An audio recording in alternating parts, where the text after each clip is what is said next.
two dudes with attitudes, let's go. It's the two dudes and our attitudes, ruthless, aggressively speaking, so let's do this. We're Ryan and Denton, they here to get your attention. The 5-star broadcast shit, start to the ending. Whether it's the E or it's all E, the two dudes with the attitudes that bring the heat. Get the point, yeah, it's on, time to lock in. Listen to the podcast where they get it poppin'.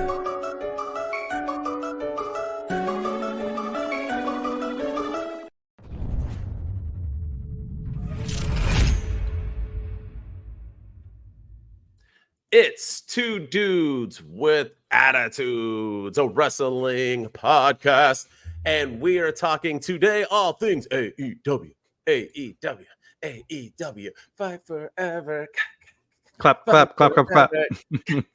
This is our AEW week. We're glad to be back once again with AEW. I know we missed last week. We apologize, but we're going to be miss no more because we are hyped for the build to All In, baby. I am excited for it. I know you are. We all are. I'm assuming we're going to do a live watch along, so tune in for that. Yeah.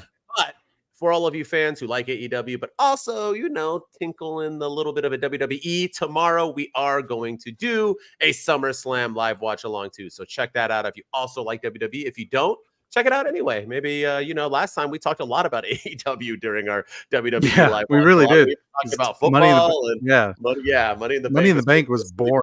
So it was, yeah. SummerSlam, I think, will be a little bit more hyped. A lot of things could happen. But man, I look super tan. I know I've been like at the beach and Cali's hot, but I'm like looking at myself like, is that my light or I don't know. Anyway, sorry, I'm not feeling myself. I'm just thinking I'm too dark. I'm like, before we get into our wrestling talk, we didn't talk last week, but Robert Downey Jr. playing Doomsday.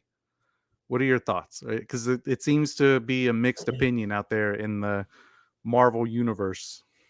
I like this start. We should do this more. We used to do this where we would talk non-wrestling, but then we realized that we talk too much about wrestling, so our shows always go too long. So maybe we'll go quicker this week. But okay, so I didn't find out till late. So I didn't watch Deadpool and Wolverine till Monday. So it came out Thursday, early release. I didn't see it till Monday. So in that time is when Robert Downey Jr. So I saw Robert trending and I refused to look because I thought it was like Iron Man being and Deadpool. So I did not want any spoilers. So then finally it was over. I watched it.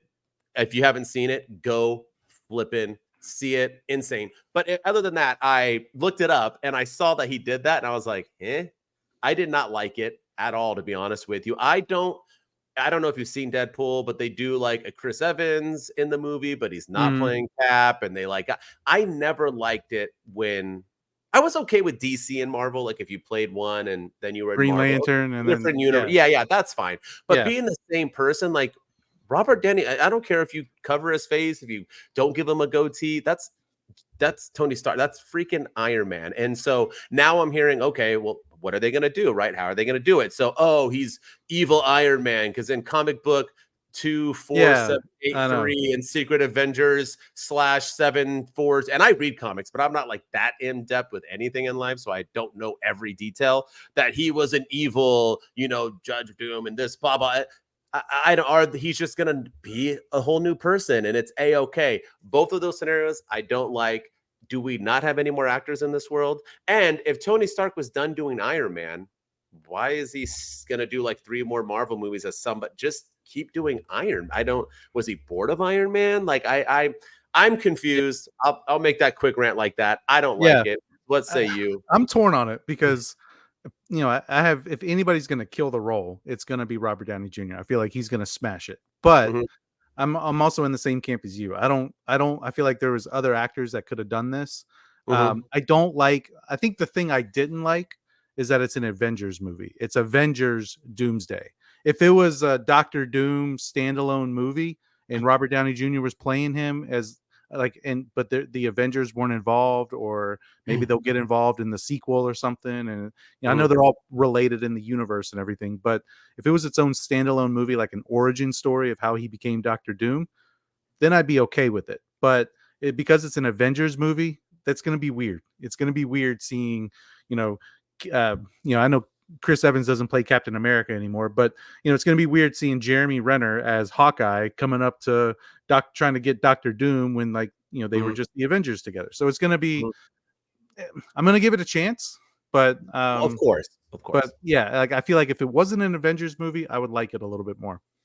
All right, so I agree. Before we get into news, over under Iron Man and Doom face to face as the same guy. What's the chance? Oh, it's gonna happen. Iron Man in it because it's the multiverse. They going everywhere. Iron Man's alive somewhere. So yeah, and that's gonna make me even more mad because I feel like they're gonna look at each other in the mirror or something. And, maybe do the point. And I'm gonna walk out of the theater and then turn around and come back because I love Marvel movies and I'll for all these Avenger movies coming up. I am because you're gonna have Deadpool, you're gonna have Wolverine. Everyone's gonna be in it. I know that, so I'm excited for that. But yeah. And to tie it all back to wrestling, I mean, we could look at it from a wrestling fan's perspective, as it's Robert Downey Jr. is Iron Man, but he has a different gimmick going into. And he's going to play Dr. Doom in Doomsday. So we could look at it from that perspective, that it's a different gimmick, like because Terra Rising became Triple H, Isaac Yankem became Kane, Dean Ambrose is John Moxley now. So, I mean, maybe it can work, but as soon as you asked me, I assumed you were. If I didn't agree, you were going to throw that on my face. That were you the guy that just posted a TikTok about how you only like the people by their characters. So if there was somebody later on, you don't have to like him as you do now. You even told me you like Dean Ambrose, but not John Moxley. It's the same dude. Yeah. Okay. Touche. But I get it. I still, there's other actors. Like give it to a young. We kill wrestling all the time for not pushing younger talent. Give it to a young up and coming star. Yeah. And like Cillian Murphy just had the best year of his career, and there was rumors that he was interested in playing Dr. Doom, and they could have selected him. I mean, he was great in what was that movie? The 4-hour movie that came out last year. The movie that was anti-Barbie.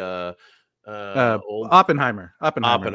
Yeah, he was great in that movie, and he was nominated for an Academy Award for it, and I think he'd kill it. Great movie, by the way. It was great. So, there's other people out there. Yeah, I fully agree. By the way, what are they doing with? I'm more intrigued on how they're going to get rid of the last guy. Like they're just going to he just made 1,000 of him. He was in a few shows and movies. He ended this thing, and now he's just the Kang guy. Yeah, they're just gonna say are they just gonna ignore it like Vince McMahon? Are they gonna kind of bring it up like Triple H? What are we doing here? Or they'll recast him. Yeah, they'll probably do that. Recast him. Just kill him off, or maybe they'll just kill him off like literally on the opening scene. Yeah. They're like he's dead. All right, let's get into it. You got a lot of AEW news and rumors. Tony Khan was busy this week. Let's hear it. So we'll go 3, 2, 1, kind of in order of importance, but we'll start with number 3. But there was a rumor that Daniel Garcia was not going to re-sign with AEW, and that part of the reason that they did the angle with him and MJF back on July 3rd when MJF turned heel was to write him off television in case he opted not to re-sign with AEW. His contract is set to expire this year, and he had shown some interest in potentially joining the WWE, and so that's why they did that angle with MJF. And now his contract's set to expire in October of this year, and that was the reason he was written off television in case he does not sign with AEW.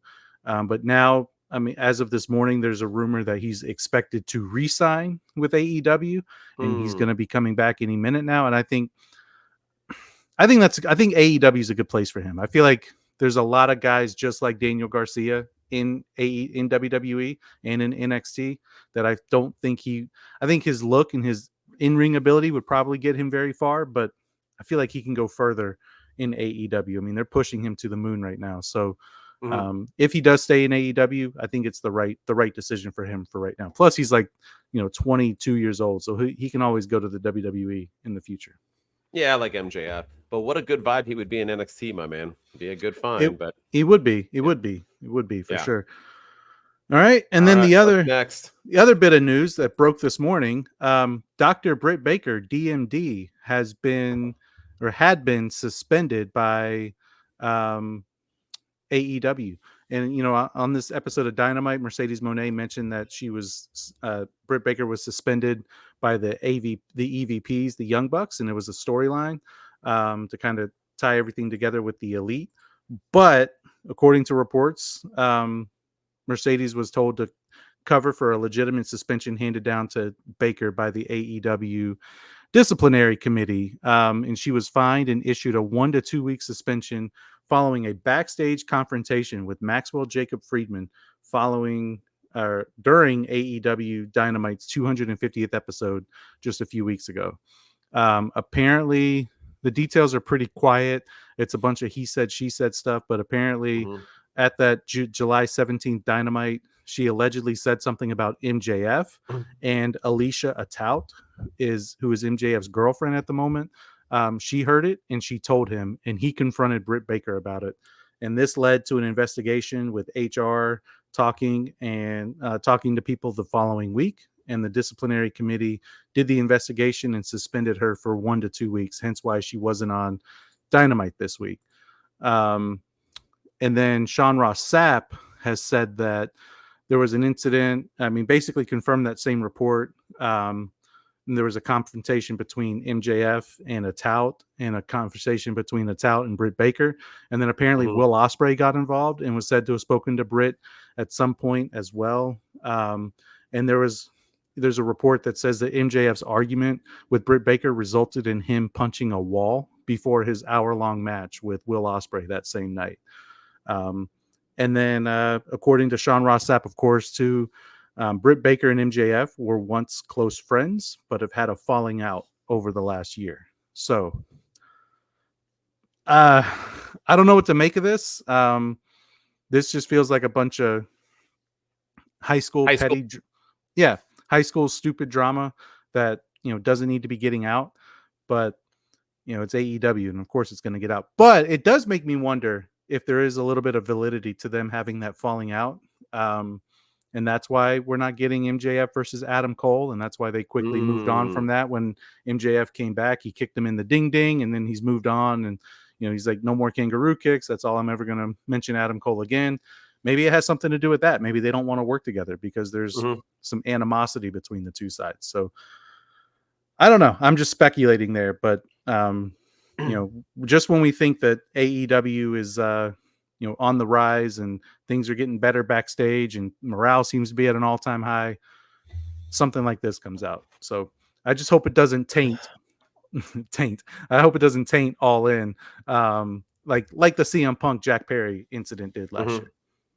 Like I'm just confused by all of this. You told me the day I didn't know. I looked it up, Googled it, and I'm just baffled at all of it, to be honest with you. Here's my thing. I work in the field of education, so I work with all females. And I'm not saying that females talk and gossip, but every classroom I go into, anyone who comes into my room, it's nonstop crap talking about anybody who isn't in the room. That's just like a normal, and no one has ever been suspended for talking bad or this. This isn't like she did it on social media or fabricated lies and stuff like that, where we're trying to her talking crap in a private locker room with friends, possibly.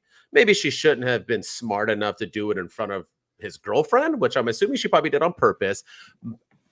You get suspended. I get that. And supposedly Tony Khan had nothing to do with it. It's just HR got involved in the end. And they were like, let's diffuse this because this is our dude. 2 weeks off. That'll calm you guys down. You get paid. I'll see you in a few. My thing is that when I heard all of this, the thing that was most concerning to me was MJF. Number one, he confronted a female. You know how many females talk crap about me at my work? I never have confronted one. No. You want to know why? Because I am a man. And I know there's going to be people in this world that are like, man, you talk it, you do it, then you got to be with it. Like a girl going to talk to you like that? You got no. Talking never. Crap about me, grow the heck up. If I could tell you all the things that certain females are talking about me nowadays, I could write a book. Like, get over it. Like, move on with your life. Words are not real. They're just words. Then the second thing that really upset me was after this conversation, he punched a wall. Okay, that's some aggressive stuff. In my opinion, I don't care who you are as a female. If a man, I'm assuming that means it was heated. I'm not alleging. I'm assuming that it was a heated conversation. Then he punched the wall. You're going to tell me that isn't scary for Britt Baker? You're going to tell me that's not going to start some beef with Adam Cole? Because I'll tell you this much. If I was still married and some dude was yelling at my wife, then punched the wall afterwards, me and that dude are going to have a conversation. So I don't understand why she got suspended. Now, I don't know the whole thing, so who knows? Maybe she was talking mad crap, but it's talking crap behind closed doors. Get over it. I was more concerned about MJF's reaction from what I'm reading. I'm not saying MJF did anything. I'm the furthest one to start rumors because rumors are said about me constantly. I am not that dude. I'm not saying that. I'm just saying from what I read, that was the most alarming thing of allegations that I've heard back and forth of what I read. That's all I'm saying. No, for sure. And, to be honest with you, like the MJF thing is the concerning thing for me. Like, why not suspend both of them? And, it's going to look like he's your draw. He's the man making you your money. Not only did you not suspend him, but you rewarded him with a new title that same night. So why not change plans, change course, and say, you know what? Like, you're going to be off TV for the next 2 weeks. Let cooler heads prevail. You can win the belt at All In, but Ospreay's going to retain tonight. Like, change the plan that night. And but not only did you not suspend him, you rewarded him with a new title, which I don't know. That's just it's not a good look and not a good optic for Tony Khan and AEW. And I know Tony Khan allegedly had nothing to do with it. This is just what he does, but it also could have been a good time for him to step up and say, hey guys, I got this. Let's talk this out. Let's figure out what's going on. Or just that, like MJF, calm down. Britt Baker, don't talk crap. Let's move on. Let's be adults. Let's do this. If not, then I'll suspend you guys. This is your warning. Unless it was a bigger deal than what it's being made out. So Sean Ross Sapp and Dave Meltzer were not there, so they have no room to try to. No, that's true. So it's all fourth party. So who knows if MJF even punched the wall? Yeah, and right now, like I said, details are pretty quiet so far, and nobody's really talking, and it's a bunch of he said, she said stuff. So we don't really know. But as of right now, Britt Baker was suspended for 1 to 2 weeks. She's still going to wrestle Mercedes at All In, so maybe by the time that rolls around, this will all be a moot point. So hopefully cooler heads prevail and we can move on from this. 5 more seconds before you move on to the last one. Suspended, but then asked to come back to participate in a thing really quick so then we can thus suspend you. That's not, then why suspend her? That's all I got to say. So stupid. Like her being You're at Comic-Con. suspended after we need you in a few days, like 4 days later to come to Comic-Con and get suspended. Make no sense. I don't get that. No. Yeah. And then they tried to use that as the reason she was suspended. She wasn't supposed to be there. And she showed up. She said it. Mercedes said it. Yeah. Yeah. Like I get making things a story. I get it. I appreciate it. But don't suspend her and then invite her to a Comic-Con. Like that's wrestling. All right, last one. What we got? I heard it's not that big of a deal. It's all right. It's kind of a who knows what kind of deal it is, but earlier this week, it was a picture that almost broke the internet that was leaked by Sean Ross Sapp and Wrestle Talk, another podcast, TALK, not TOK, like for TikTok.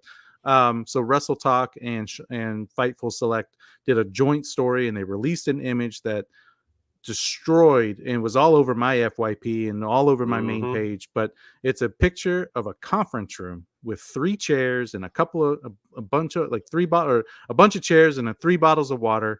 But most importantly, Tony Khan's on one side of the conference table, and on the other side is none other than the best in the world, Shane McMahon.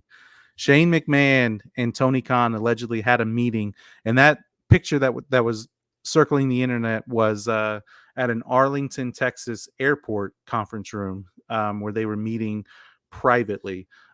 So there's there have been rumors about Shane McMahon wanting, having an interest in working in AEW. He apparently has nothing to do with WWE anymore. Bully Ray was on Busted Open Radio, Busted Open After Dark after AEW Dynamite this week. And he said that he spoke to Shane McMahon on the phone. And he provided a statement, and the statement says that Tony and I were connected through a mutual friend, and we had a great meeting. We talked about many things, but mostly about our shared love for the business and the rewards and challenges of working with family. I congratulated him on the 5-year anniversary of AEW and look forward to how he evolves the business moving forward. So Shane, could Shane McMahon be all? And then there's a Mercedes Mone who we talked about previously. She tweeted that she's the one that set the meeting up and she's the one that took the picture. So I don't know if she was being tongue in cheek about it, but I don't know. But is Shane McMahon do you want Shane McMahon in AEW? Should he go to AEW? Are you asking me? Yeah. Oh, I thought you were asking like the listeners. I don't get it. Here's the thing, right? How many private meetings happen on a daily in the professional world, period? Not just sports, everything. How many of those private meetings have pictures posted about it where the person's looking like this? Like, it was the most stupid. This was, I'm starting to like Tony Khan more and more. I'm starting to vibe with them. But this is a stretch, dude. This is like, you're just trying to get some, like, SummerSlam's coming around. Your ratings are still kind of this, abysmal. Like, the last two still haven't hit over 800,000 viewers and ratings. This one didn't do with all the Oh, I didn't hear about this last one. 606,000. Oh, it went down. They were in the 7. Yeah. So now they already went all the way back down. I mean, that's what I'm saying. So you're trying to get, and that was with people thinking Shane McMahon might show up. I think this is literally nothing. My favorite part about it all was, though, because I'm not going to get mad at Tony for trying. Keep trying, Tony. But here's my thing, was Bully Ray. I am the biggest Bully Ray mark. I love him. I used to love Busted Open. I stopped listening to it over the past 5 months now. I have not really listened at all. I saw the clip on TikTok of him, and he just showed me why I don't listen anymore. This dude literally took a statement from Shane McMahon that said absolutely nothing and pretended like he was a detective, like he was Sherlock Holmes, and dissected it. Did you hear him say family? Family meant that he used to like Shane, Vince, but now he wants Tony Khan to be his dad. Did you hear him say Tony? That's because when he was young, he ate Frosted Flakes, and now he feels like AEW is great. So I am going to break that down. So Shane McMahon is 100% wanting to join AEW. Thank you, everyone. Bully Ray out. It was the stupidest freaking shit I had ever watched. I watched it twice because I was like, what happened to you, Bully Ray? Like, are you being told to just try this hard now to be somebody you're not? Go back to what you used to do, man. Talk like a bully, make fun of Tommy Dreamer, and break down wrestling to some of the best in the business at what you do. Stop with this whole new, whatever persona. I like that he's so much smarter than everybody. I'm dumbfounded by it. That was pretty stupid. And everything he said made no sense. And people were like, thank you, bully, for breaking that down. There's the picture. There's the picture. Yeah, look at Tony Khan's face, and Shane McMahon looks over there. Shane McMahon looks genuinely surprised that someone's taking a picture. Tony Khan looks like he wanted it to happen. Like, I'm going to act surprised, but I didn't do it. So yeah. But anyway, I don't care. Long story short, I don't care either way. What is Shane going to bring? Like I told you on a text, he didn't really focus on creative. He was never that big of he didn't story right, did he? I've heard of Stephanie. I've never heard of Shane McMahon being that guy. Yeah. So what is he going to bring? Yeah. So from a business standpoint, I think it makes sense. I think apparently he was the one that pitched the WWE network before everybody else did, and because he worked for a bunch of on-demand companies, and he understood that was kind of the way of the future. And apparently he wanted ECW when the second iteration, instead of it being on television, he wanted it to be online only, because again, that was the future. And then as AEW is trying to get a TV deal and move into streaming, maybe there's something there that he can bring. But he also did, I did some research on what Shane McMahon did with WWE in terms of creative. You all remember Raw Underground? That was what he did. Yeah. So, let's bring it, baby. Yeah. So we'll get AEW Underground, but and all they have to do is just put the camera backstage, and there's your Underground right there. People are fighting back there anyway, so just put Britt Baker against Britt. Yeah. And bring back CM Punk and get him and Jack Perry in a ring together. But heck yeah. But so from a creative standpoint, I don't think he brings anything. I do not want him in the ring. I do not want him in the ring at all. I don't want him versus Darby Allin in a blood and guts match. I don't want him against John Moxley in first blood match, because that match will be over in 5 seconds. I don't want that. I don't want him in the ring. But maybe behind the scenes, I could see it. But I'm also torn because he's a McMahon, and I wholeheartedly believe that Vince McMahon sent Vince Russo to WCW to destroy it. I'm not a big conspiracy. People say that. Yeah, I'm not a big conspiracy theorist, but that's one that I can get behind. Because why all of a sudden would he want to go to WCW? And then he came up with all these shitty ideas when he was there. They were really bad booking ideas. Yeah. Yeah. And so I've always had it in my mind that, okay, we'll send Vince Russo to WCW to kill it, and then I'll buy it. I kind of have this feeling that maybe the WWE is trying to do the same thing with AEW. Vince isn't in the picture anymore, and so Triple H is sending Shane to meet with AEW so he can, because Vince, the McMahon name will take over, and he's gonna. We saw there's rumors of what happened at the Royal Rumble the last time Shane was there. Shane was trying to pencil him as the winner over Brock Lesnar, and it caused a bunch of friction backstage but he was exercising his power because he's Shane McMahon. So I could see something like that happening, and then causing more backstage drama to the point where there's a revolt, and WWE comes in and swoops it up, and it was all a ploy. So I don't know. I'm just making up stuff right now, and I feel like I'm rambling, but I don't think it's a good idea. For Shane to come to, I think it would be good business sense, but they've also done so much without the McMahon name that they don't need Vince McMahon. They don't need Shane McMahon. They've done fine. They've done fine. They don't need this.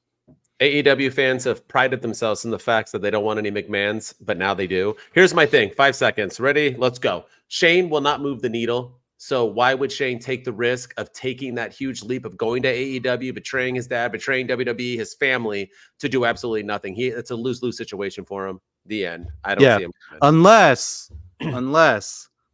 he's using it as a ploy to get back in with the WWE. Hey, I'm not interested in wrestling. Nobody, WWE doesn't want me anymore. So let me go talk to Tony Khan. And make it look like, oh, I'm so close to signing with Tony Khan that Triple H says, okay, we'll bring you back in you're VP of, I don't know, content marketing or something, and then he's back in the good graces with WWE. So he could be using it that way as well. Yeah, who knows? I don't know. Time will tell, but we got to get this show going. You ready? We got to get our reviews going on, because we have a Rampage, a Collision, a Battle of the Belts, and a Dynamite. So let's go. Since Rampage, Collision, Battle of the Belts, I'm going to do them all at once. I'll go Rampage, Collision, Battle of the Belts, and then we'll review them all as such. Are you ready? Yes, sir. Bring it on. All right, Rampage. Darby Allin wins a battle royal to earn a shot at the world title 17 years from now. At Grand Slam in late September. Willow is ready for Statlander, who defeats Layla Gray. Lance Archer wins a squash match. And in the main event, Kyle Fletcher and Roosh win a four-way. Collision. Orange Cassidy defeats Johnny TV. Afterwards, Johnny and his woman jump him, and Willow makes the save. The Bang Bang Gang will get revenge on the patriarchy. Claudio and Wheeler, hey, what's up? Win a three-way, because it's okay when it's in a three-way. Mark Briscoe rambles backstage, but this time he's doing it while shaking a baby. Hologram defeats Beast Mortos. Thunder Rosa defeats Maya World. Lance Archer is backstage just beating up anyone he walks by. The Conglomeration defeats the Premier Athletes. Chris Jericho will get Shibata next because he's the last one on his list. Some dude runs to the ring. I literally did not catch his name or know who he is or if he was an actual wrestler, but I guess he is because Lance Archer is chasing him to the ring and pins him. FDR defeats MXM Collection, and I got the biggest hard on when that match was going on. I cannot believe the male models are back. I was so pumped. I did not know they were in it. I was stoked, and that match was fire. The Acclaim cut a promo. I'm wearing them all for a reason. After Blood and Guts, and they go at FTR, and they mean business. And Pac defeats Leo Rush in the main event. We go into Battle of the Belts 11 XI. Tony Storm defeats Johnny TV's girlfriend to defend her title after Tony cuts a very loving promo towards Mariah May. I mean that. But then she tells her, you should have cut my damn head off. Kip Sabian calls out Nick Wayne. Willow defeats Deonna Purrazzo to defend her non-AEW title.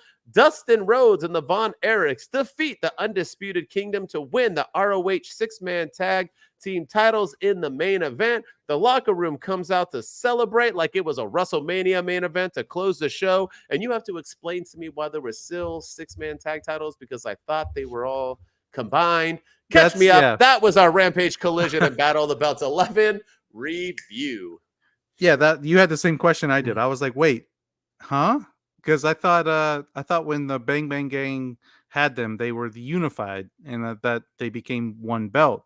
But then they were stripped of them, and then they wrestled the Patriarchy to win the unified treat. But so when did it happen at the last Ring of Honor pay-per-view? When did the Undisputed Kingdom win them? I don't remember that. But I must have missed something. I was very those were the belts they combined, right? Yeah, the they combined had all because of them? they had the scissor belts, and then they had the original trios belts, and then they had the ROH titles. Correct. And they combined them all.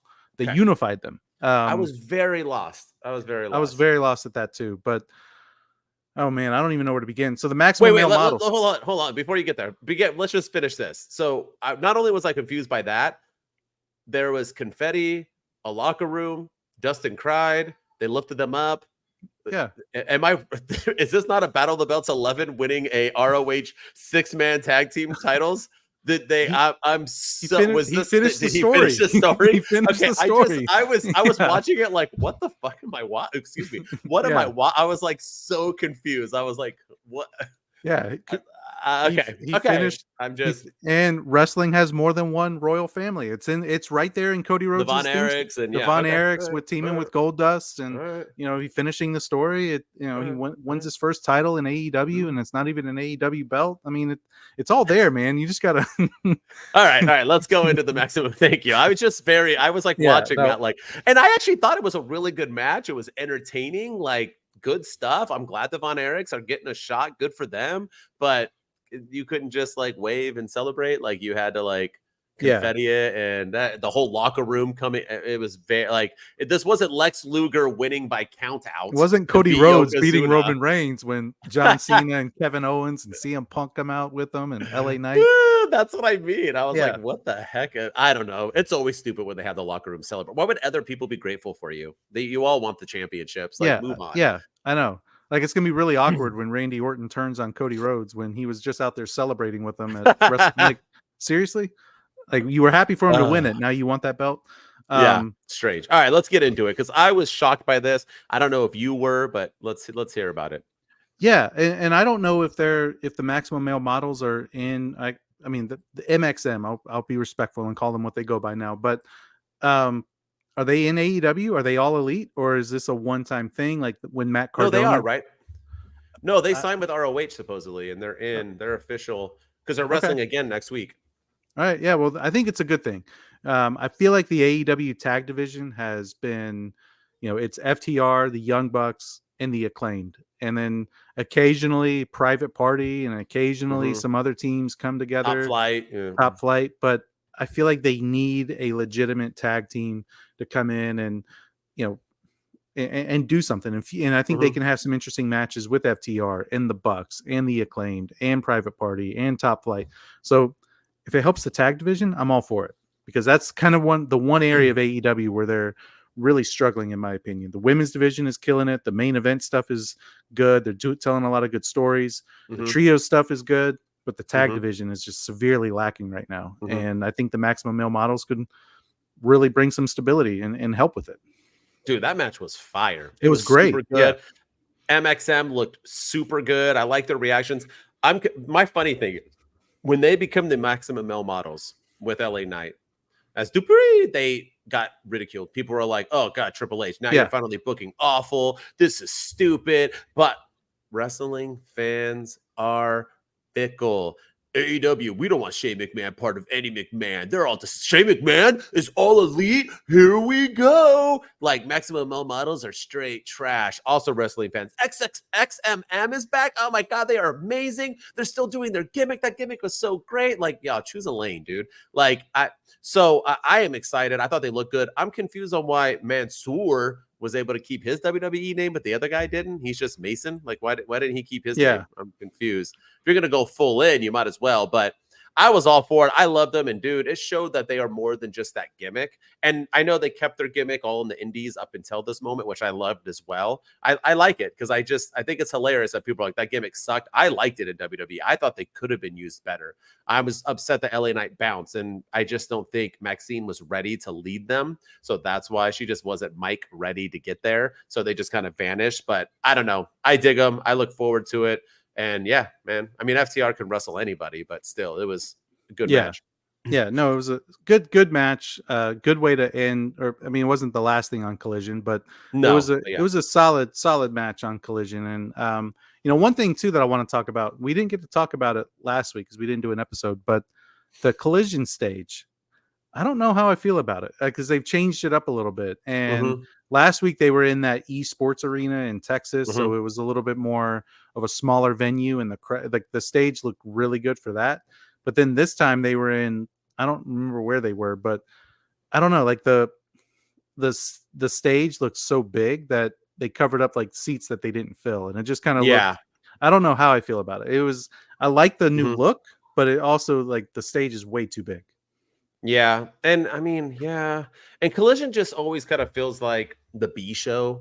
And that's what else I don't like. I'm glad they're giving other people, like people who wrestle on Collision are always wrestling on Collision. I just feel like we need more than just like Orange Cassidy or like a BCC member. We need a couple other big hitters on here to kind of a Collision. I mean, I know they don't care about the ratings. It gets 300,000 every week and they're just like, whatever, but still, like, it could be better. It was bigger when CM Punk ran it. Like, let's get this show. Like, why can't we have a Bryan Danielson? Why can't we? I mean, I know Jericho's on it here and there, but we just need, I don't know, like, let's make a certain belt. Put just Swerve like, on there or have a belt just be designated a Collision. It only is on Collision. Then at least you have a title. The TNT title. I mean, the show's on. There TNT, you go. Yeah. So so like, you think it makes sense, but yeah, and I like it. Collision is just, they do storylines here and there, but it's just a bunch of good matches, and that's what they did again here. Like, I liked them all. Everything that they did and building and so on. Like, the Lance Archer was building up to his match on Dynamite, so they had him beat everybody up and so on.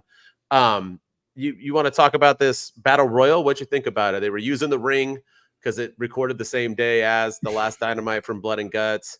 Poor Darby Allin, man. That guy had to, like, straight back to back it. That had to have been the end of Dynamite into the beginning of that was his. He didn't have any transition, right? No. He straight went like Blood and Guts right into that. Well, he didn't. Yeah, he didn't. He wasn't one of the first ones out, which thank God for that. Like, so he had a 30-minute break. Imagine him selling his injury, and all of a sudden he's like, "Hey, that's me. That's my turn, guys. I'm here." But I don't know. I didn't like it. I'm gonna be honest. I'm not a fan. I like Darby Allin, but why did he have to win? Like, what? Like, he's already getting a TNT Championship match, and now he's getting a world title match at the Grand Slam in September. So, like, I get what you're trying to do. I get you're trying to build something, and now we have some time to build and make us interested in it, but I don't know. I just didn't like it. I feel like it could have gone to Claudio. It could have gone to Lance Archer. It could have gone to, Brian Cage. Like, it could have gone to somebody else who was that you've been building, and give them the opportunity. Darby Allin, he can walk in tomorrow and ask for an AEW World Title shot, and it would be granted. So somebody else, I feel like it should have gone to another up and comer. Yeah. Okay. So the winner, I agree. If you don't like that winner, I did like, though, that at least they gave Rampage something. Like, Rampage had a match that was dedicated to the world title, not like TV or whatever. Yeah. It wasn't like match. The American title match to have a fourth person waiting in line. They literally just, like, gave it to the World Championship on a Rampage. It's a smart move by Tony and company to get people to say like, hey, you watch Rampage, maybe if you don't watch it, you're gonna miss out on something. So if you like it, tuning into Dynamite, watch Rampage, because you might get something you're not gonna see on Dynamite or Collision. Yeah, and from that perspective, I don't mind it. I thought it made sense to do it, and I'm happy that they did it. I wish that they would have hyped up the importance of it a little bit more. Darby Allin wins, and they just go right to commercial. You couldn't have Swerve Strickland come out and stare him down, and then Bryan Danielson come out and stare down Swerve, and also look over at Darby like, I'm winning that belt at All In, so I'm coming after you next.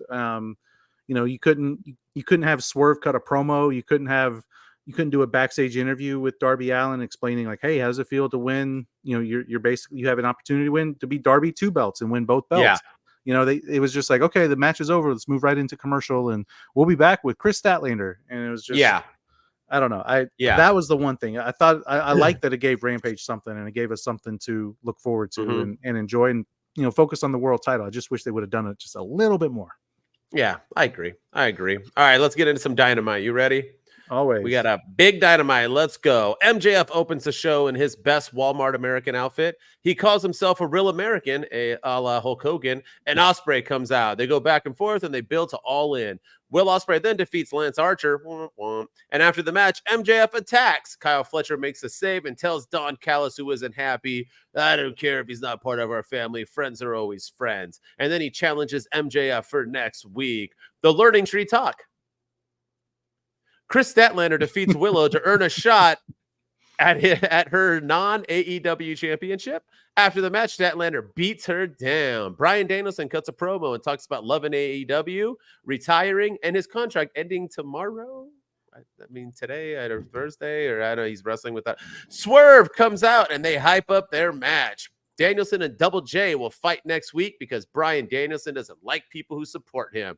Roosh, Beast Mortis, and Roderick Strong. So I guess Roosh now just teams up with I don't know what the heck is going on. Defeat the conglomeration with Mordos pinning Briscoe. The Acclaim will see FTR at Collision. Mariah May has an interview with Renee and basically just says she wants to wear Tony's skin, or she did wear Tony's skin. Tony Storm then hits the ramp after, and she says she loves May, and this fight will be a romance of a lifetime. Britt Baker and Mercedes Mone fought at Comic-Con, which we already talked about. Camille defeats Brittany Jade, and then Money says after that Britt is suspended for the attack, and she'll win at All In. In the main event, Ryan's favorite wrestler, Darby Allin, defeats Hangman Page to close the show, and that is the AEW Dynamite review. Oh, man.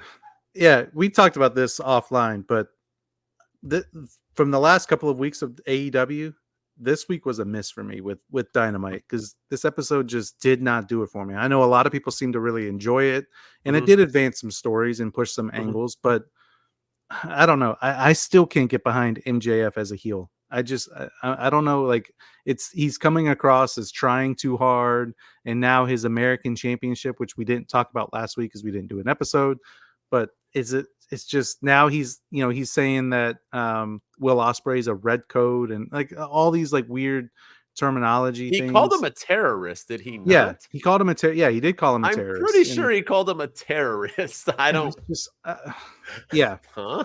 Yeah, I don't understand it. I don't get and then the Will Ospreay match with Lance Archer, which, like, okay, cool. You've been hyping Lance Archer up. He took an L. But you've been hyping him up. And then the Kyle Fletcher turning babyface thing, like, where did that come from? Because like Don Callis is still one of the biggest heels in the company, and you got the Don Callis family, but he's helping Will Ospreay because MJF is like, it was all confusing. I did not like that opening segment whatsoever. But do we have a Don Callis family? Like, where's Powerhouse Hobbs? How's he doing lately? Yeah.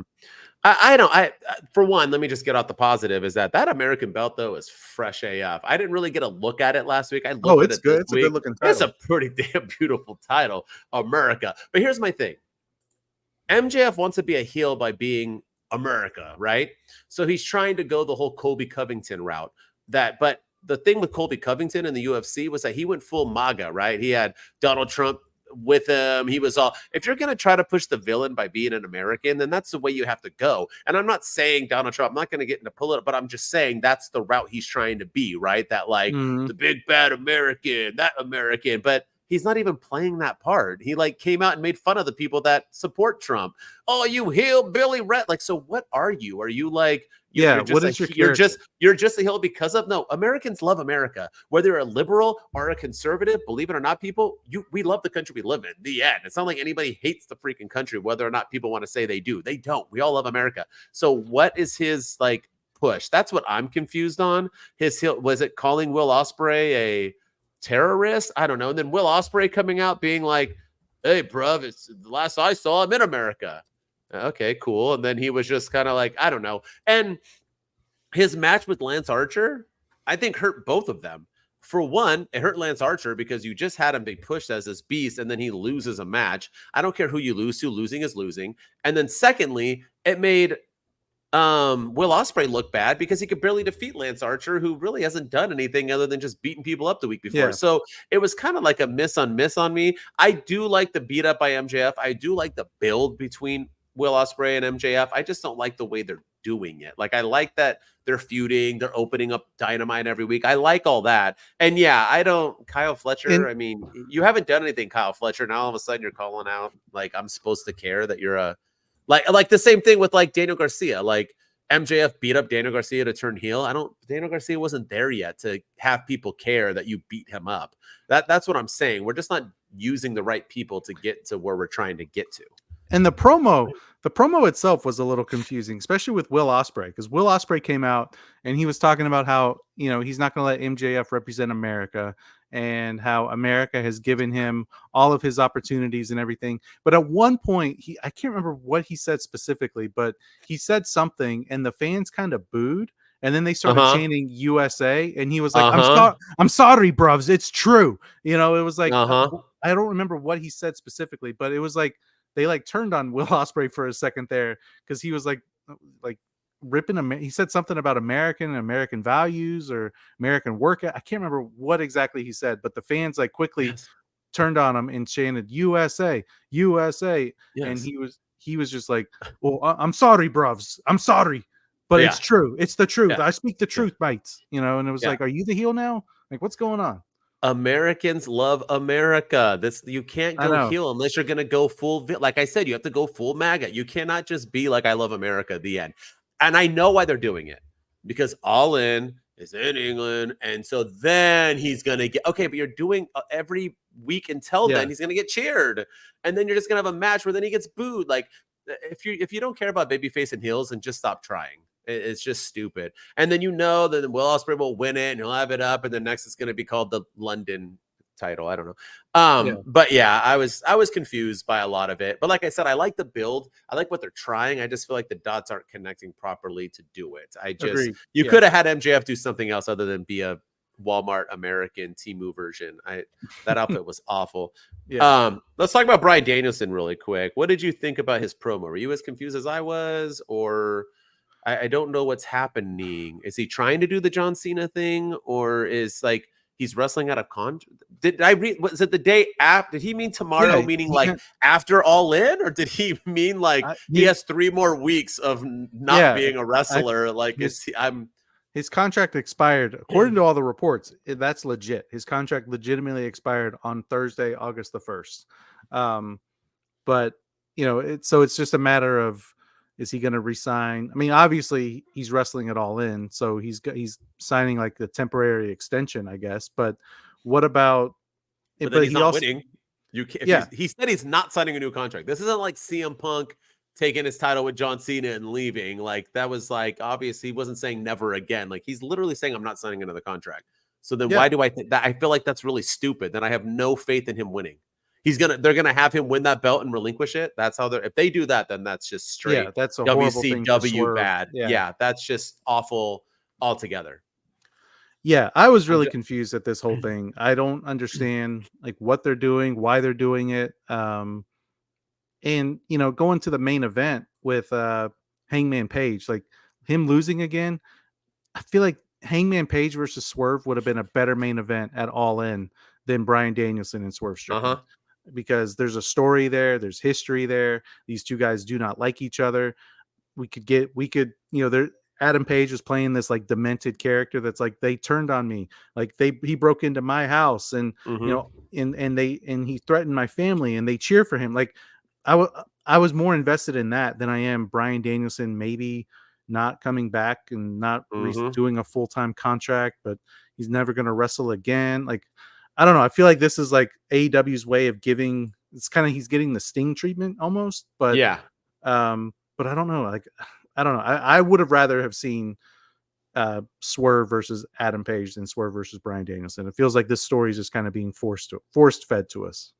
Well, especially if, like, unless their whole route is that he wins the title and then he's like, my daughter gave me permission to give it just a few more until I lose, and now I'm gonna do like the whole like Mickey James thing in TNA where, you know, I'm going to keep wrestling until I lose my title. Then I'm like retired or whatever.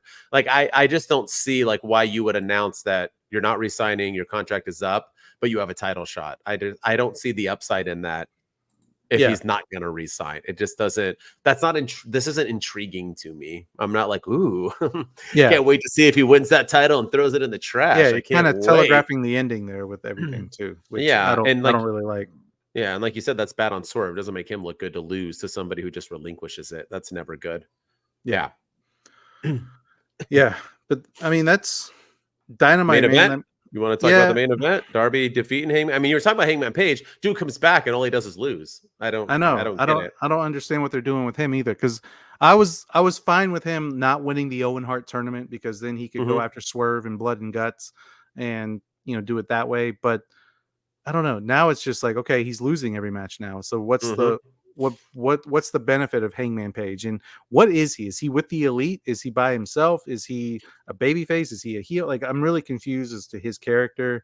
I don't understand. And then Darby Allin, I mean, he won the Royal Rampage, so we know he's probably going to win. He might win the TNT Championship. I wouldn't put it past him to put the belt on him just so he can look really hot going into Grand Slam in a month or two. So yeah, I don't understand what's going on with Hangman Page at all, because I feel like I said, he should be in the main event of All In. There's story, history, and connection there. Yeah, and he looks good too. To see him lose again, and it was a weird loss too, because he was beating the crap out of Darby Allin. So I'm assuming that there was one spot too. Darby Allin had a few spots, but there's one where he like threw Darby like into like the steps, but Darby's back went right into like the actual step. And I'm like, Darby, like, what are you like? You got to get it together, dude. Like, we like you. We want you to wrestle, man. You don't have to like purposely do the stupidest spots that are like, they're going to hurt me, but I'm invincible. Like, we need to like just like, he did a spot to Hangman right afterwards on the steps, and it was like a normal steps move, not like into the corner of the step. It's, I don't know. It's hard to watch Darby Allin sometimes in the stuff, but he's getting his butt beat, and then all of a sudden he has the power to roll him up and win. It was just and then the refs are like, that was a fast count, and are the announcers, and I'm like, a fast count? What are we like? Is this ref work with Darby? And then they watch it, and they're like, no, that was legitimately like the most perfect three. Like, why did you even say that? I don't. And if you're gonna say that, then make it questionable. Don't say that and then have the guy literally just like 1, 2, 3. It was a kind of a slow count, to be honest. Like, I was very confused. I was like, okay, I don't know what we're doing here. But either way, I don't think Hangman has gained anything, and him versus Swerve will mean nothing, because Hangman is basically being treated like nothing. Darby could have beat anybody else in that main event. Anybody. Anyone else.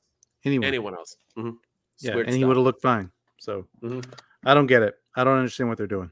Yeah. Nonetheless, that's our AEW week in review. I honestly wasn't as bad as they're making it out to seem. I thought there was good matches. I like, once again, it's always like execution with me, and that could just be me. But I always feel like even when AEW is cooking, they find a way just to kind of get there. But everybody on their build to a pay-per-view or a PLE, WWE and AEW always have to throw in a few filler episodes, and this was probably it. And I think next week they'll get back on track. There's some matches already booked that look intriguing, so I look forward to that. And I still am. To this day, I heard that, you know, last year's All In had their 90,000 wink wink whatever Tony Khan, you know, put out there that they did, and I hear this year's only like at 40, which is just, man, it just, I don't want AEW to die, man, but when you see certain things, like that's like 50%, 100% decrease in like their things. But the funny part is, last year's All In, I can give two shits about. I wasn't excited about it I know. at all. This All In, I am like stoked. I think the card is like SummerSlam, man. SummerSlam, top to bottom, excuse me, not a bad stacked. match. All In, top to bottom, it's stacked. Like I want to see all 29 matches on All In. I'm super excited for it. But the fact that they're not feeling anything it's kind of alarming for me. But I mean, and Shane McMahon, if they sign him, maybe he could help with that too. Here like, comes focus money. on marketing. So here comes my name. Who knows? Money, Who knows? Money. Yeah. But All right, let's get into it. No song. Let's get into these. I got songs. That's what I thought. This is highs and lows. It's time for the list. Who's killing it and who should probably go and sit? Yeah, the best getting listed up high as hell. It's for the lows. They can come up here and take a L. Yes, they got their fingers on the button. Yeah, never sweat the mid, just the best and who run it. I'ma let them chill, let them run through the list of names. This is highs and lows. Go ahead and do your thing. Do your thing. Nice. I love it. Highs and lows. This is what we're going to talk about, a couple things or one thing, depending on time, on what we think is the highs of this week in AEW and the lows this week of AEW. As always, we're going to start with our dude, Ryan. Let's hear it. What's your first high, bro? We were kind of talking about it a little bit just now, but I'm going to say the build to All In is a high for me. Last year at this time, I think we only knew of like one or two, maybe three matches going in. I think it was like CM Punk and Samoa Joe and MJF versus Adam Cole. And maybe I think there was a women's match that we knew about too. Saraya, Toni Storm, Britt Baker, and the other person. But this year, man, like you said, the build has been fantastic, top to bottom. This card looks stacked. Darby Allin and Jack Perry, the two pillars, they're going to be going at it. MJF and Will Ospreay, two of the biggest stars. Bryan Danielson and Swerve Strickland, two of the biggest faces of AEW, are going to be going at it. You have all the women's stuff. So Toni Storm and Mariah May doing their thing. Continuing to carry that women's division, but also Chris Statlander and Willow Nightingale and Thunder Rosa and Deonna Purrazzo are doing big things. And the card's not even finalized yet, so there's still a couple of weeks that they can build some additional matches. But this build to All In, and AEW hasn't gotten a lot of credit for this, but I remember when they used to. We wouldn't know matches until like a week or so before the show.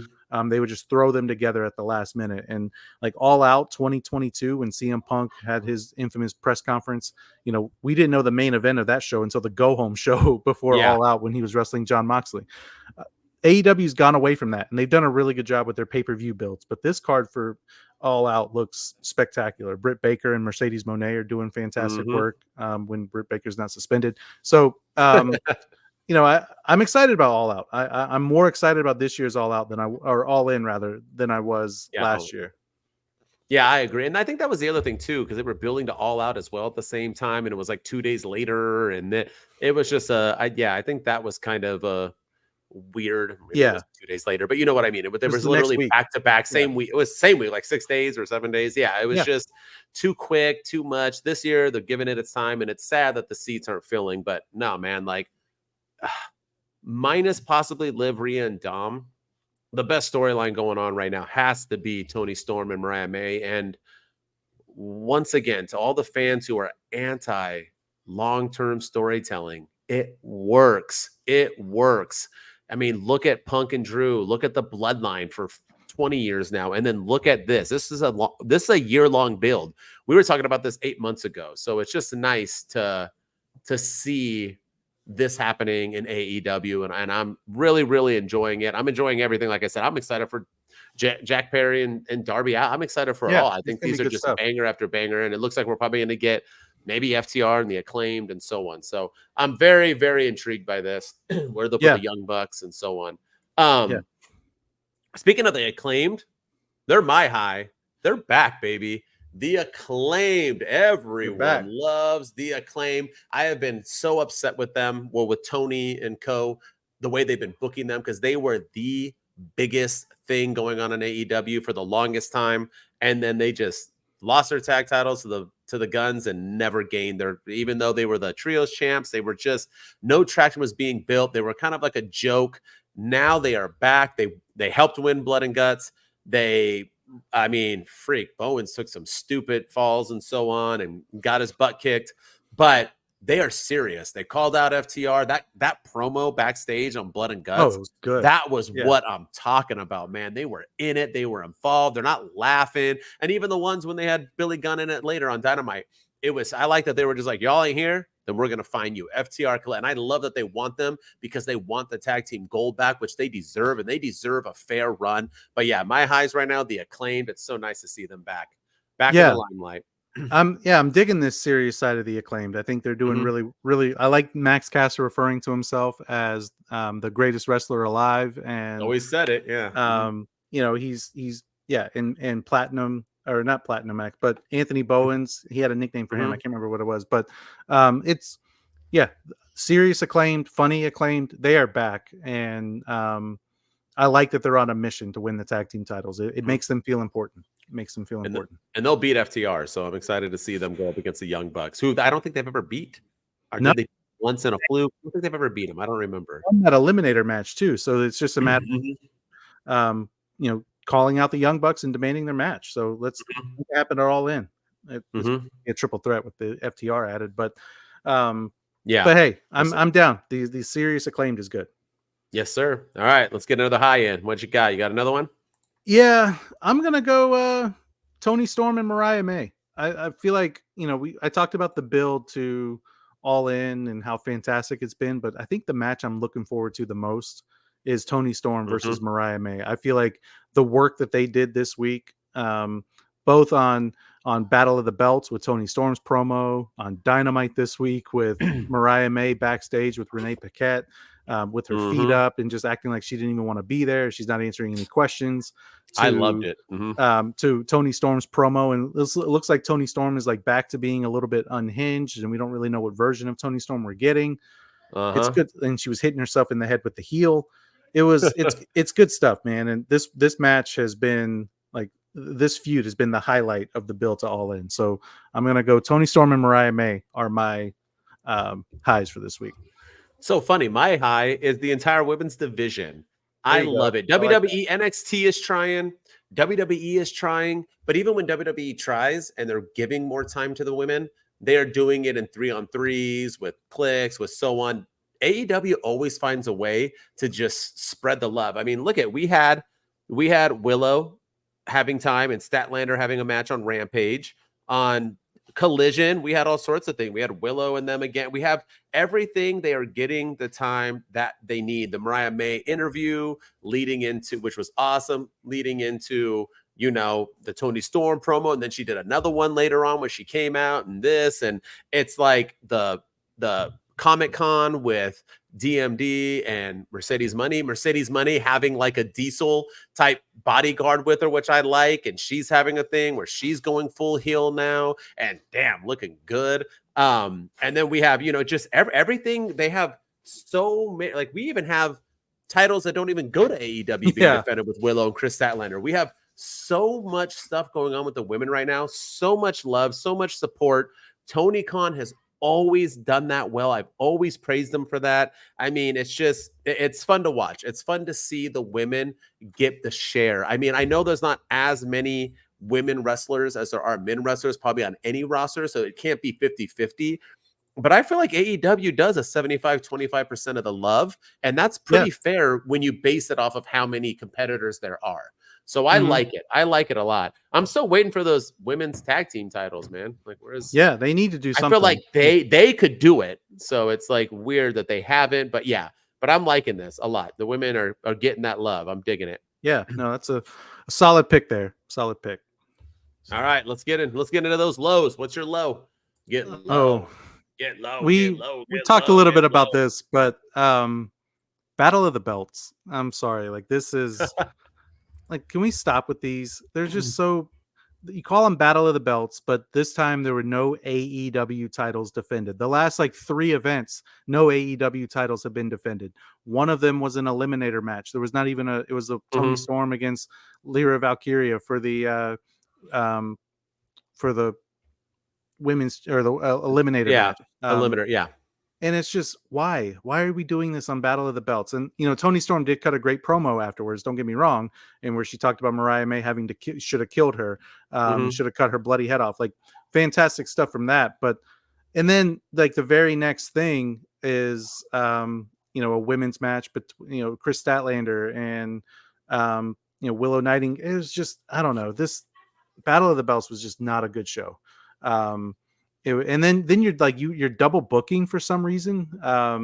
You had in the later on in the women's match, you had Valkyrie go out go out and get involved in that Chris Statlander match, or not. I'm sorry, Deonna Purrazzo match. And then Thunder Rosa came out as well, and I'm just like, wait, what is going? Like, why is she involved in this? And then the whole thing with the confusion of the ROH tag 6-man match and with the trios championships when all that stuff is going on and the confetti at the end. I don't know. It was just, I mean, I'm glad a title finally changed hands at Battle of the Belts, but first time ever, right? Yeah. I don't. Oh, and Shibata's involved in a feud with Chris Jericho. Chris Jericho did an interview and says, Shibata, we're coming for you. You're all alone. You don't have Hook and you don't have Samoa Joe. So Shibata decides to come out in the main event for some reason with the and hit the Iron Claw on Roderick Strong. It's just what is going on? So the entire show for me was just a miss, and we just got to do away with these events. They're pointless. They're just a glorified episode of Rampage at this point, and they serve no purpose. All right, so now we're going to do backwards order because you covered both of my lows, and I'm just going to say them both at once. Sorry. So mine were Battle of the Belts. Again, and I'm not going to change it because I want it to be my low, and random pairings. You literally just covered both of my lows. So Battle of the Belts, like, here's the thing with Battle of the Belts, right? When WWE used to do like Saturday night's main event or whatever, it would happen every few, whatever. I don't know how many times a year or whatever, but it got ratings, and it would be Hogan versus Big John Studd for the title, or Hogan versus the Boss Man, or Hogan versus on. They would have huge matches. And it would probably help with ratings. It would put butts in seats and this and that. Battle of the Belts doesn't do any of that. It doesn't get ratings.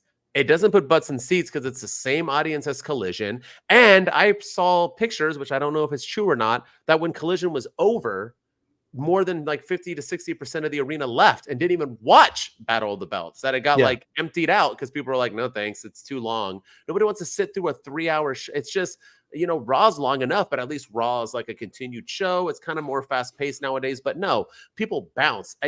You could have had any of these matches mixed into Collision, Rampage, or Dynamite. There's literally no point to do Battle of the Belts. It doesn't help. It probably costs them more money to air it, to shoot it, to do all that, to post it, production.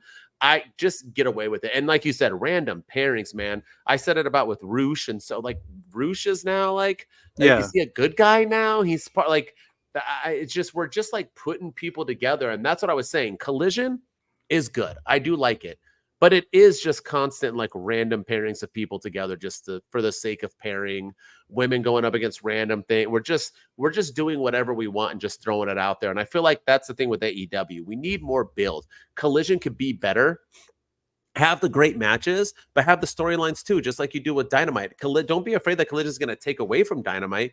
Make Collision feel important, a little bit more important, so people tune in, or make it a whole different thing. And like I said, throw a couple titles on there, make it specific, like SmackDown and Raw pretend to do it like that. Cause I think Collision can work. Maybe they're afraid because a Saturday just was never a good idea. But if a Saturday's not a good idea, then why add another hour to it? It's just very confusing. So yeah, those are my two wells. Yeah. For the week. Yeah, definitely. And for a little while there, Collision was feeling important. The 100%. Patriarchy was taken, when they beat up the Bang Bang Gang, and the trios titles were defended just a few weeks ago on Collision. So it was feeling pretty important. Now it's just, and Battle of the Belts is just pointless, absolutely pointless. And happy for Dustin Rhodes to finally hold a belt in AEW, and this is the first time him and Cody Rhodes have held a title at the same time since they were Goldust and Stardust, and they held the WWE Tag Team titles in like 2014. But but other than that, get rid of Battle of the Belts. Just stop it. I fully agree. All right, what's your line? You have one? Are you just going off of those? You got one? Let's hear it. I'll do one more. We talked a little bit about this already, but Darby Allin winning Royal Rampage on Rampage last week. I feel like it could have gone to anybody else. I thought, him hitting the coffin drop on Claudio to end it was a little anticlimactic because Claudio was literally standing there on the ring apron looking up at Darby, and he did the jump, and he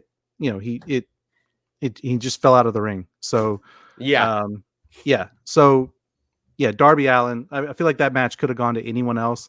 If you're gonna have Bryan Danielson win the title, why not have Claudio win the Royal Rampage? And then you have BCC versus BCC, and you have a built-in story there.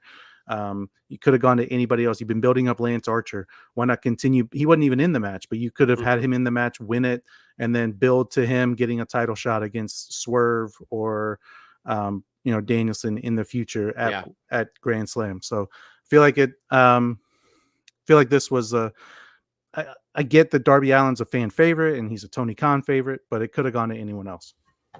All right, so I'll respond to this one in our next segment. All right, but respect it. All right, you ready?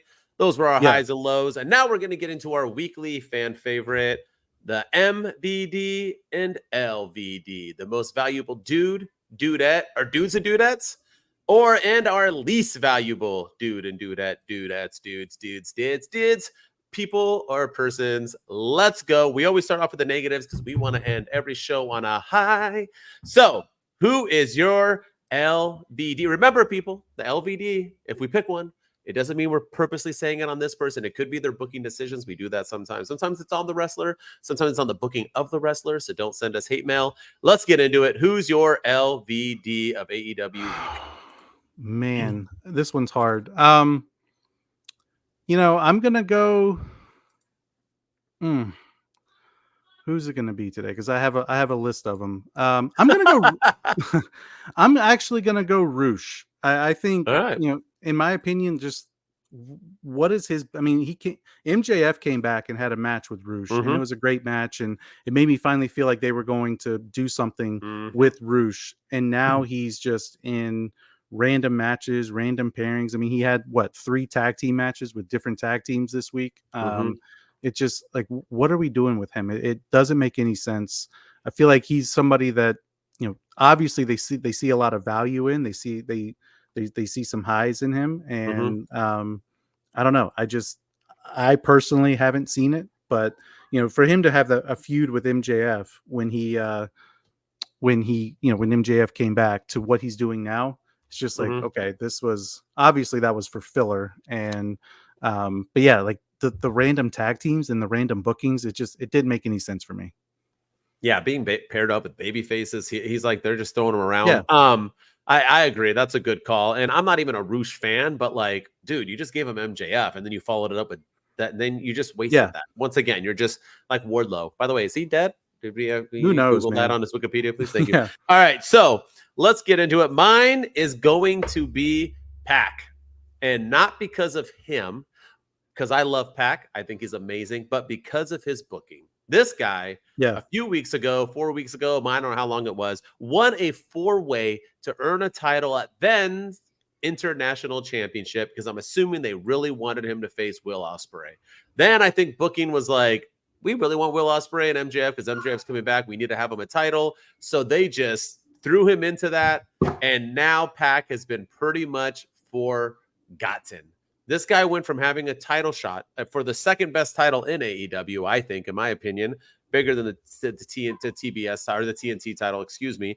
And they have him going up against Leo Rush to close out Collision. And they kind of mention it. Oh, he has his title shot, but bro, if he's going to get his title shot after All In, is he going to get it at Grand Slam? No. The momentum's gone. Nobody cares anymore. You didn't have to do it. That's the same way I felt about Darby Allin winning his match, was that like, you won a match. That's cool. You get a title shot at the end of September. That's a month and a half away. You're not going to build the whole time. And having Pac just wrestle mediocre wrestlers just for, and I mean importance, because I do like Leo Rush. I'm not saying he's me. I mean like in the order of story. and I just feel like he's a forgotten man, and I feel bad for him. I'm not saying he's taking the L. His booking has taken the L because you might as well just forget that he got it. Why even give it to him? Because obviously we're not gonna. If Will Ospreay wins, we're obviously gonna have a part 3. So what are we gonna be doing with Pac? So I don't understand. And if Will Ospreay wins, he's not dropping it anytime soon. It's not like they can do it at All Out and Pac wins there. Like that wouldn't make any sense. So they can also say he doesn't get a title shot because it was for the international championship and that's not the belt anymore. So they can go all sorts of ways. Yeah, but anyway, go ahead. Yeah. No, I agree. I completely agree. That's a solid pick for LVD.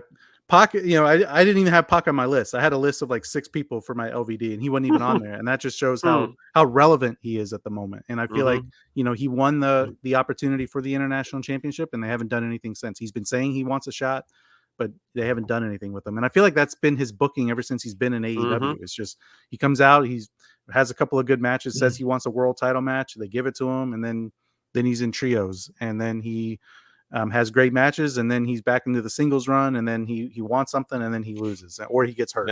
So that's been his booking MO. It has. All right, let's go. Most valuable dude or dudette. Who you got?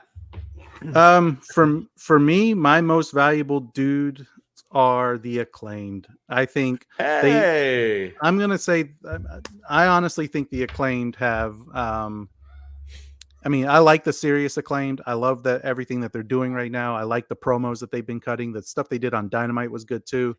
Even though they didn't wrestle per se, I still just think that they're killing it right now. I know a lot of people on X don't like the Acclaimed for some reason. They don't like this. Yeah, they're saying they don't want to see Max Caster on their screen and all this weird stuff. But I'm digging it, man. Because they're gay and bisexual, or why? I have no idea. Because Max Caster's a prick on Twitter. He trolls people on Twitter, I guess, and that's what he does. Twitter's for. Okay, but anyway, he I like the seriousness. I like that they've kind of gone away from the rapping thing, which was the raps were getting a little played out and a little little old, and now they're doing something a little bit different. They're being a little bit more serious.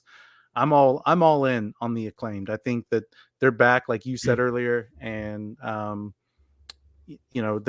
one of the most over acts in all of AEW. One of the best merch sellers. Their titles, the trios championships with the scissors were great. So I'm all in on the Acclaimed. I'm digging them.